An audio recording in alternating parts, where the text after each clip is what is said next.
এই দিনের জিম্মাদারি পালন করতে গিয়ে ইব্রাহিম আলাইহিস সালাম নমরুদের মাধ্যমে নির্যাতিত হয়ে আগুনের মধ্যে নিক্ষিপ্ত হয়েছে। এই দিনের জিম্মাদারি পালন করতে গিয়ে মুসা আলাইহিস সালাম দেশান্তরিত, ফেরাউনের মাধ্যমে দেশান্তরিত হয়েছে। এই দিনের জিম্মাদারি পালন করতে গিয়ে হযরত ইয়াহইয়া আলাইহিস সালামকে শহীদ হতে হয়েছে।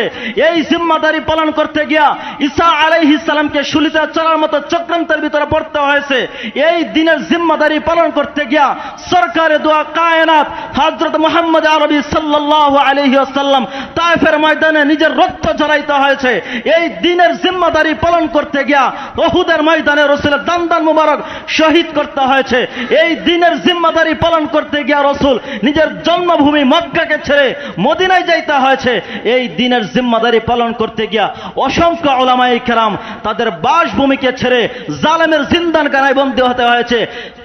মাল্টার কারাদ্বীপে মাহমুদ